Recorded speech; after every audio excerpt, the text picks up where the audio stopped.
لسانا ذاكرا وقلبا شاكرا. کبھی کہیں پر بھی کسی بھی چیز کو دیکھتا ہے، جب وہ اس سے متاثر ہوتا ہے تو اس میں سے وہ ہر ایک چیز نمبر 1 کی پسند کرتا ہے. ہر ایک چیز. اگر وہ بازار جائے، مارکیٹ جائے، اس میں سے کپڑا سب سے اچھا. اگر فروٹ بازار جائے، فروٹ سب سے اچھی لے آئے گا. سبزی بازار جائے گا، سبزی سب سے اچھی لے آئے گا.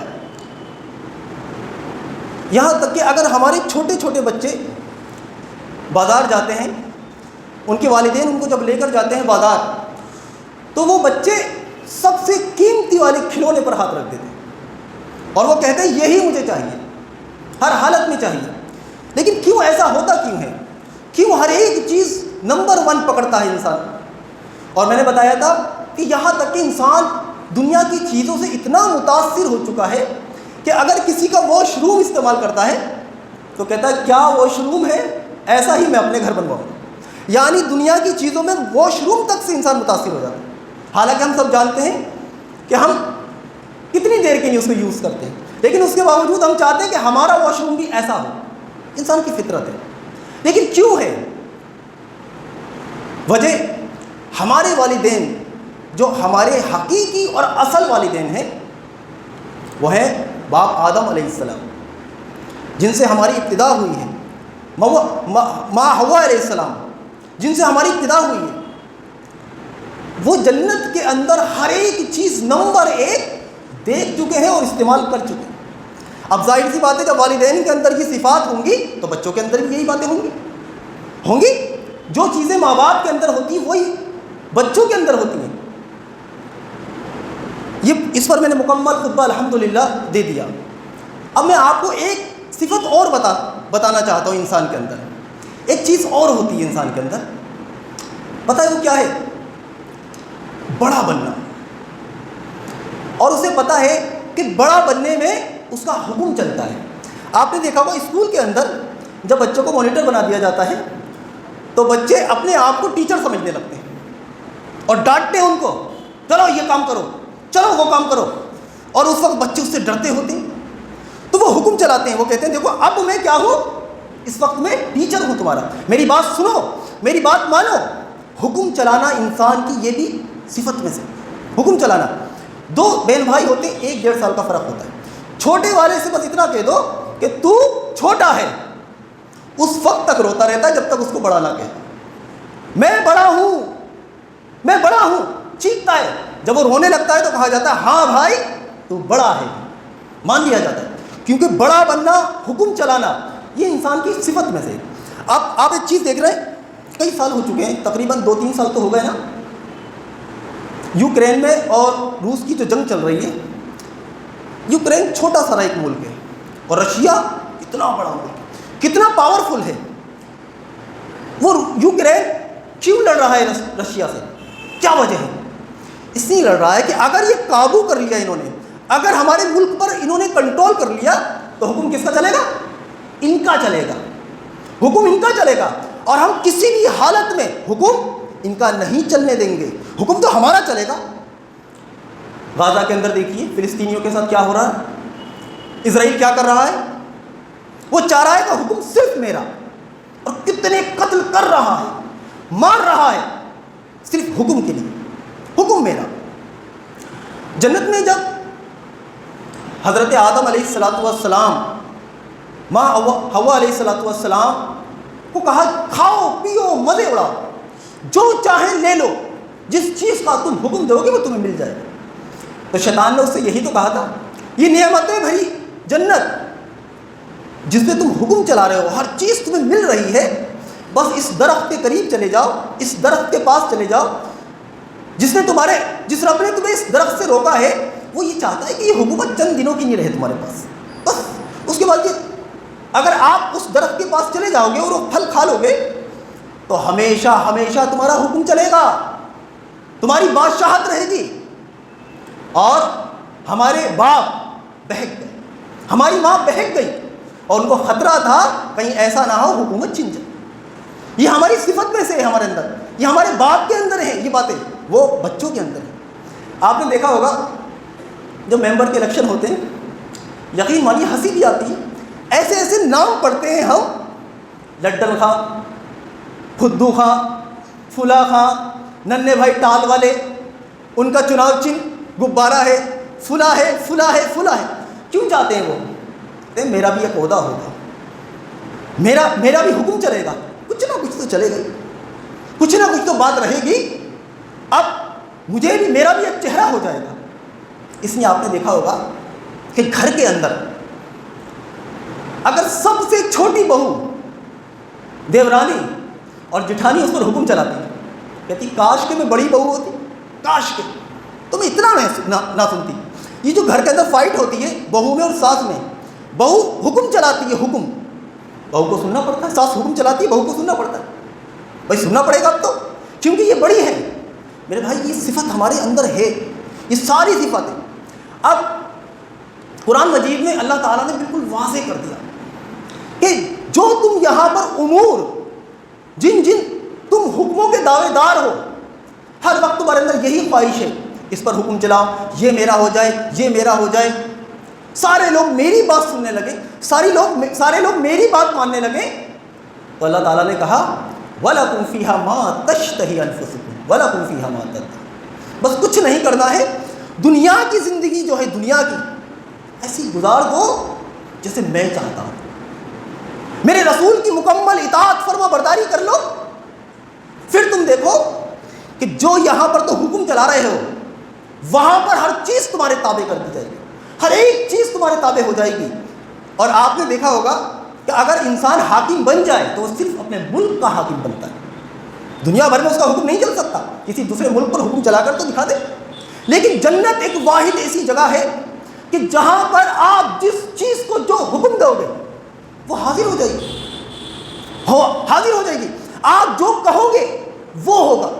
آپ سوچیں ذرا، تصور کریں، اگر آپ اس آیت کی تفسیر کرنا چاہو تو کر سکتے ہو، ہاں آپ کو اجازت ہے، کیونکہ آپ اپنی تمام من پسند کی چیزوں کی تو تشریح کرو گے شاید، اور کیا کرو گے، اس کے علاوہ تو نہیں کر سکتے، کیونکہ تشریح کرنے کے لیے، تفسیر کرنے کے لیے علم کی ضرورت ہے. لیکن اس آیت کی آپ تفسیر کر سکتے ہو. آپ کیا مانگو گے جنت کے اندر؟ تمام دنیا کی نعمتیں مانگو گے اور کچھ بڑھ چڑھ کر مانگو گے تو اللہ آپ کو عطا کر دے گا، عطا کر دے گا. دیکھیے صحیح مسلم کے اندر ایک حدیث ہے، ہم اکثر سنتے ہیں، رسول اکرم صلی اللہ علیہ وسلم ارشاد فرماتے ہیں ایک جنتی لیٹا ہوگا، دیکھے گا آسمان میں ایک پرندہ اڑ رہا ہے، بڑا حسین پرندہ. اب وہ ذہن کے اندر، دل کے اندر خیال سوچ رہا ہوگا کاش کہ میں اس کے جگر کے کباب کھاتا، کاش کہ میں اس کے جگر کے کباب کھاتا. حضور فرماتے ہیں کہ بس وہ اتنا سوچے گا اور وہ تیار ہو کے آ جائے گا، فوراً اس کے لیے تیار ہو جائے گا. اب یہ پرندے کے بارے میں حضور نے کیوں فرمایا، یہاں قابل غور کرنے کی بات ہے. دیکھیے پرندوں پر ہماری حکومت دنیا کے اندر نہیں چلتی ہے. ارے بھائی پرندے کہیں کے کہیں، آج اس ملک کل دوسرے ملک، آج اس شہر کل دوسرے شہر، کہاں چلتی ان پر ہماری حکومت؟ ہم دنیاوی جتنے بھی مخلوق ہیں اس پر تو شاید اپنا حکم چلا سکے، شاید چلا دے، لیکن آسمان کے پرندوں پر آپ حکم کیسے چلاؤ گے؟ اللہ کے رسول فرماتے ہیں کہ پرندے تک تمہارے تابع کر دیے جائیں گے، پرندے تک تمہارے تابع کر دیے جائیں گے، جن کے بارے میں تم سوچتے ہو یہ میرے تابع نہیں ہو سکتے، ایسی چیزیں تمہارے تابع کر دیں گے کہ دنیا میں تم ان کے بارے میں یہ تصور کرتے ہو کہ یہ میرے تابع نہیں ہوں گے، ہم تمہارے تابع وہ بھی کر دیں گے. کیا چاہیے؟ کیا چاہتا ہے ہمارا رب؟ چاہتا کیا ہے؟ صرف اللہ اور اس کے رسول کی فرما برداری ہے، بس. اور کیا چاہتا ہے؟ کچھ زیادہ چاہتا ہے؟ کچھ زیادہ مانگتا ہے؟ بس اللہ اور اس کے رسول کی فرما برداری. آج انسان کی پوری زندگی ختم ہو جاتی ہے ایک گھر بنانے میں، پوری زندگی ختم ہو گئی، گھر ہی نہیں بن پا رہا. ہمارے بہت سارے ملنے والے لوگ ہیں، ہمارے دوست ہیں، ہماری جماعت کے اندر خود ہیں ایسے لوگ کہ جن کے باپ نے پوری زندگی گزار دی کرائے کے مکان پر رہ کر، پوری زندگی، بچوں کی بھی آدھی زندگی گزر گئی، اور آگے ایسا لگتا ہے کہ شاید ان کی زندگی بھی ختم ہو جائے گی، کیونکہ کوئی اسباب نہیں دکھتا، ان کی زندگی بھی ختم ہو جائے گی. اسی طریقے سے ایک چھوٹے سارے گھر میں زندگی گزارتے ہماری رات دن کی محنت صرف یہاں کی ہے. اور یہاں کے بارے میں حضور صلی اللہ علیہ وسلم نے کیا ارشاد فرمایا؟ دنیا کی مثال کے بارے میں فرمایا. آپ نے فرمایا کیسی اس کی مثال دیکھیے. اگر کوئی شخص اپنی انگلی کو دریا میں ڈبوئے، آپ نے فرمایا جو انگلی پر پانی کے قطرے آئیں گے وہ دنیا کی زندگی ہے، اور یہ جو دریا کے دریا بہہ رہے ہیں یہ آخرت کی زندگی ہے۔ سوچے ذرا ہماری زندگی پوری کی پوری چند قطروں کے لیے گزر رہی ہے، پوری کی پوری زندگی چند قطروں کے لیے، اور چند قطروں کے لیے پوری زندگی ہم نے ختم کر دی۔ ہمیں نہیں پتا اللہ اس کا رسول کیا کہتے ہیں، ہمیں نہیں پتا اللہ اور اس کے رسول کی فرما برداری کری جائے کہ نہیں کری جائے گی، ہمیں کچھ نہیں پتا۔ ہماری زندگی جیسے گزر رہی تھی ویسی گزر رہی ہے، آگے بھی گزرتی جائے گی۔ ہم اپنے آپ کو نہیں بدل رہے ہیں۔ میرے بھائیو کیوں نہیں بدل رہے؟ کیا وجہ ہے؟ اگر آپ کے پاس کوئی شخص آپ سے کوئی کہے کہ اس دنیا کے اندر جو سب سے خوبصورت ملک ہے، جو تجھے سب سے زیادہ پسند ہے، اس ملک کے اندر عالی شان تیرا گھر بنا دوں گا، بس تو ایک کام کر، جو میں تجھ سے کہوں وہ کر ڈال، جو میں تجھ سے کہوں وہ کر ڈال، جو کام کہوں وہ کام کرنے کے لیے تیار ہو جائے گا۔ کام کرنے کے لیے کیا کام ہے؟ بس کام بتا دو، عالی شان گھر ملے گا، جہاں تو چاہے گا وہاں مل جائے گا۔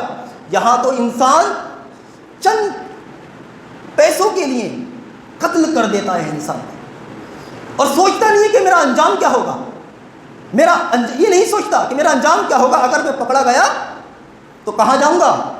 پوری زندگی جیل میں گزاروں گا، ہو سکتا ہے مجھے پھانسی ہو جائے۔ چند پیسوں کے لالچ میں قتل کر دیتا ہے۔ ہم کیا کر رہے ہیں؟ ہمارا رب ہم سے کہہ رہا ہے وَسَارِعُوا إِلَىٰ مَغْفِرَةٍ مِّن رَبِّكُمْ وَجَنَّةٍ عَرْضُهَا السَّمَاوَاتُ۔ پتہ ہے اللہ تعالیٰ نے یہاں پر زمین اور آسمان کے برابر جنت کی چوڑائی بتائی ہے، زمین آسمان کے برابر، اور ہم سب جانتے ہیں کہ زمین کے مقابلے میں آسمان کتنا بڑا ہے کوئی اندازہ نہیں لگا سکتا۔ لیکن تم اس زمین پر چلتے ہو، پھرتے ہو، دیکھتے ہو تو اللہ پاک نے زمین کو پلس کر دیا، زمین کے برابر اور آسمان کے برابر چوڑائی ہے۔ ہم سب اچھی طرح سے جانتے ہیں کہ جب کوئی چیز چوڑی ہوتی ہے تو اس کے مقابلے کی چیز لمبی ہوتی ہے، بھائی ہوتی ہے۔ جیسے میں مثال دوں، آپ نے دیکھا ہوگا اکثر لوگ بڑے باڈی بلڈر ہوتے ہیں، ان کے سینے بڑے چوڑے چوڑے ہوتے ہیں۔ بھائی کتنا ہے آپ کا سائز چیسٹ کا؟ 42 انچ، 45 انچ۔ کیا وہ پورا مکمل 45 انچ کا ہوتا ہے؟ نہیں ہوتا، اس کے مقابلے میں اس کی لمبائی زیادہ ہوتی ہے۔ آپ سوچیں ذرا کہ جب زمین آسمان کے برابر چوڑائی ہے جنت کی تو لمبائی کا کیا عالم ہوگا؟ سوچیں ذرا میرے بھائیو، سوچا کرو، جب چوڑائی کا یہ عالم ہے تو لمبائی کا کیا عالم ہوگا؟ کیا عالم ہوگا؟ کیسی اللہ نے جنت رکھی ہے ہمارے لیے، کتنا بڑا اس جنت کا ہمیں راجہ بنانے والا ہے۔ جو ہم کہیں گے وہ ہوگا، جو ہمارا دل چاہے گا وہ ہمیں مل جائے گا۔ یہاں تک پوری زندگی ہماری ختم ہوئی جا رہی ہے کہ میں حاکم بن جاؤں، میرا حکم چلے، کم سے کم گھر میں تو میرا حکم چلے، گھر میں تو کم سے کم میرا حکم چلے۔ ہم اپنے گھر میں اپنا حکم نہیں چلا پا رہے ہیں، اور آج ہم اس جنت کو چھوڑے پڑے اس کے لیے، اس دنیا کے لیے اس جنت کو چھوڑے پڑے۔ میرے بھائیوں اس کی تیاری کرو، لگ جاؤ۔ رسول اکرم صلی اللہ علیہ وسلم نے ارشاد فرمایا کہ میں نے کوئی شخص ایسا نہیں دیکھا، جامع ترمذی کے اندر یہ حدیث ہے، جس کو جہنم کے بارے میں بتایا گیا ہو اور وہ چین سے سو گیا ہو، اور کوئی شخص میں نے ایسا نہ دیکھا کہ جس کو جنت کے بارے میں بتایا گیا ہو اور وہ چین سے سو گیا ہو۔ ہاں صحابہ رضی اللہ تعالیٰ کو بے چین ہو جاتے تھے، وہ ایسی زندگی نہیں گزارتے تھے، وہ ایسی نیندیں نہیں لیتے تھے جیسے ہم لیتے ہیں، ہم آرام سے سوتے ہوتے ہیں۔ اور مؤذن کہتا ہے الصلاۃ خیر من النوم، ارے تمہارے سونے سے بہتر نماز ہے۔ صحابہ رضی اللہ تعالیٰ عنہ کے بارے میں آتا، اکثر علماء کرام کہتے ہیں سارے ہی تہجد گزارتے، اکثر عالم کہتے ہیں سب تہجد گزارتے، حالانکہ ان پر تہجد فرض نہیں تھی۔ اکثر کہتے ہیں کہ سارے ہی تھے، شاید کوئی اکا دکا بچا ہوگا، کسی تیاری میں لگے ہوئے تھے۔ ان کو اس جنت کی حقیقت پتہ چل گئی تھی، اس لیے جان مال سب کچھ دینے کے لیے تیار تھے، سب کچھ ایسا ان کو شوق ہو گیا تھا جنت کا۔ ہمارے یہاں تو آپ نے کسی مسجد کے اندر نہیں دیکھا ہوگا، اکثر ہماری جماعت کے اندر مسجدوں کے اندر ہوتا ہے کہ بھائی بہت دن ہو گیا، بدلو خطیب کو، بدلو ایک دوسرا سنیں گے۔ یہ ہمارے یہاں ہوتا ہے، 20 30 سال ہو جاتے ہیں، آدمی بوڑھا ہو جاتا ہے، لیکن امام صاحب جوانی سے تھے بوڑھے ہو گئے۔ یہی ہے اسی مسجد میں، لیکن ہماری یہ بدل بدل کر کیوں؟ تاکہ ہماری قوم بدل جائے، ہم سب کے دل کے اندر اللہ کا خوف پیدا ہو جائے۔ بدل بدل کر خطبے سننے کے بعد ہم کیوں نہیں بدل رہے ہیں؟ آخر وجہ کیا ہے؟ کیوں ہمیں کیا جنت میں نہیں جانا ہے؟ کیوں ہمیں اس سے محبت نہیں ہے؟ میرے بھائیوں صحابہ لوگ ان کو دیوانہ کہتے تھے، دیوانہ دیوانہ، اللہ کی راہ میں مال خرچ کرنے میں آگے، نماز پڑھنے میں آگے، مجالے ان سے کوئی سنت چھوٹ جائے، مجالے ان سے کوئی فرض چھوٹ جائے، دیوانے ہو چکے تھے۔ ابو بکر صدیق رضی اللہ تعالیٰ عنہ کا واقعہ پڑھیے، جب اللہ کی راہ میں مال خرچ کرنے کا معاملہ آیا سب کچھ لے آئے، سب کچھ سب کچھ۔ حضرت عمر رضی اللہ تعالیٰ عنہ نے سوچا کہ آدھا لے جاتا ہوں اور آج ابو بکر سے آگے بڑھ جاؤں گا۔ اچھا آپ مجھے بتاؤ حضرت عمر رضی اللہ تعالیٰ عنہ نے ایسا کیوں سوچا کہ آدھا بچا کر، آدھا چھوڑ کر اور آدھا لے جاؤں گا اور آگے بڑھ جاؤں گا؟ کیونکہ رسول اکرم صلی اللہ علیہ وسلم نے گھر والوں کے حقوق بتائے تھے، ہاں حقوق ان کے، تو انہوں نے سوچا یہ تو حقوق میں سے آتے ہیں، یہ تو مجھے کرنا ہی پڑے گا اپنے بچوں کے لیے۔ جب ہی ابو بکر صدیق رضی اللہ تعالیٰ عنہ جب سب کچھ لے کر آئے تو فوراً اللہ کے رسول نے فرمایا گھر والوں کے لیے کیا چھوڑ کر آئے ہو؟ کیونکہ حضور نے تعلیم دی تھی کہ گھر والوں پر خرچ کرو۔ فوراً سوال کرا ابو بکر گھر والوں کی نہیں کیا؟ ابو بکر صدیق نے کہا اللہ اور اس کے رسول کا نام چھوڑایا، اللہ اور اس کے رسول کا نام چھوڑایا۔ یہ تھی جذبات، یہ تھے صحابہ رضی اللہ تعالیٰ عنہ، یہ تھے ابو بکر صدیق، یہ تھے حضرت عمر۔ اے بھائیوں ہمیں ان کی سیرت پڑھنے کی ضرورت ہے۔ ہم کہاں ہیں؟ آج مادیت کا دور ہے، ہر چیز چمکدار ہے، ہر چیز چمکدار ہے، ہر چیز ہمیں کھینچ رہی ہے۔ اور یاد رکھنا چمکدار جو چیز ہوتی ہے جب وہ ہماری اپنی طرف کھینچتی ہے جلا ڈالتی ہے، جلا۔ یہ پروانے آپ کی طرف دوڑ دوڑ کر سب جل جاتے ہیں، اپنے آپ کو ختم کر لیتے ہیں۔ ہم اپنے آپ کو ختم کر رہے ہیں یہ بھائیوں، ہم اپنے آپ کو ختم کر رہے ہیں۔ لگ جاؤ اللہ اور اس کے رسول کی اطاعت میں، دوڑ پڑو، وہاں پر اللہ تمہیں خوش کر دے گا، خوش کر دے گا۔ ایسی جنت ملنے والی ہے، ایسے محل ملنے والے ہیں۔ حضور صلی اللہ علیہ وسلم ارشاد فرماتے ہیں جب سفر معراج میں مجھے گھر دکھائے گئے تو بعض گھر تو میں نے ایسے دیکھے جس سے موتی ہوتا ہے، موتی۔ اب آپ نے دیکھا ہوگا موتی کتنے خوبصورت ہیں، کتنے خوبصورت ہوتے ہیں موتی، اور بڑی ان کی قیمت ہے۔ اب سوچیں ذرا اسی پورے مکمل موتی کا کوئی محل ہو، سوچیں ذرا ایک موتی ہو اسی کا پورا مکمل ایک محل ہو، کیا عالم ہوگا اس کی خوبصورتی کا، سوچیں ذرا۔ اور ایسے محل ہمیں روز ملتی ہے، روز، بس ہمیں کیا کرنا ہے؟ حضور صلی اللہ علیہ وسلم ارشاد فرماتے ہیں کہ جس نے 5 وقت کی نماز پڑھی، اس میں ساری سنت موقدہ کا دھیان خیال رکھا، تو اس کو موتیوں کا محل ملتا ہے جنت کے اندر، موتیوں کا محل۔ اگر آپ 5 وقت کی نماز پابندی سے پڑھتے ہیں تو آپ کے ہر روز 5 محل تیار ہو رہے ہیں وہاں پر۔ یہاں ہم نے پوری زندگی ختم کر دی، 100 گز کا ہمارا گھر نہیں، پوری زندگی لگانے کے بعد ایک گھر نہیں۔ اور اگر کسی کا 300-400 گز کا مکان ہوتا ہے، ارے بھائی بڑا گھر، بہت بڑا گھر ہے ان کا، بڑا نام ہوتا ہے، خاندان میں ان کے نام ہوتے 300 گز۔ آپ سوچیں ذرا، یہاں آپ 5 وقت کی نماز میں روز محل تیار کر رہے ہیں، روز ایسے عالی شان محل ہمارے اور آپ کے لیے تیار ہو رہے ہیں۔ ہم کیوں نہیں اس کی تیاری کرتے؟ میرے بھائیوں تیاری میں لگ جاؤ، کہیں ایسا نہ ہو کہ اگر ہم جنت سے منہ پھیریں تو ہمیں اللہ گمراہ کرتے۔ ہاں بھائی اللہ نے اتنی خوبصورت جنت بنائی جس کا تذکرہ، جس کا ذکر حضور صلی اللہ علیہ وسلم جبرائیل امین سے کرا۔ اے جبرائیل میں نے فلاں چیز بنائی ہے، جاؤ دیکھ کر۔ جبرائیل علیہ الصلوۃ والسلام جب دیکھ کر آتے عزت کی قسم کھاتے، عزت کی، یا رب تیری عزت کی قسم اتنی خوبصورت چیز بنائی ہے تو نے، اتنی عالی شان بنائی ہے، اتنی بلند بنائی ہے، اس میں تو ہر ایک شخص جا کر رہے گا، ہر ایک شخص، کوئی نہیں بچے گا، ہر ایک شخص چاہے گا کہ اس کے اندر داخل ہو جاؤں۔ اللہ تعالیٰ نے کہا جبرائیل اب ذرا دوبارہ تو دیکھ کر آؤ۔ جب دوبارہ گئے تو خواہشات سے بھر گئے، تمام کی تمام چیزیں، جن جن چیزوں کو منع کیا گیا ہے وہ چیزیں اس کے ارد گرد۔ پھر جبرائیل علیہ السلام نے کہا اے اللہ مجھے اب ایسا لگتا ہے اس میں کوئی داخل نہیں، کیونکہ انسان کی خواہش رہتی ہے کہ ہر ایک چیز کو کیا کروں، بس حاصل کر لوں، حرام ہو یا حلال ہو، حرام ہو یا حلال ہو۔ کتنے سارے ہمارے نوجوان ہیں جو زنا میں ملوث ہیں، زنا میں ملوث ہیں، کتنے سارے ہمارے نوجوان ہیں، کتنے سارے ہمارے مسلمان بھائی جو بےایمانی کرتے، کتنے سارے مسلمان بھائی۔ ایسے لوگ جنت میں جائیں گے، چلے جائیں گے۔ الذين يقيمون الصلاة ويؤتون الزكاة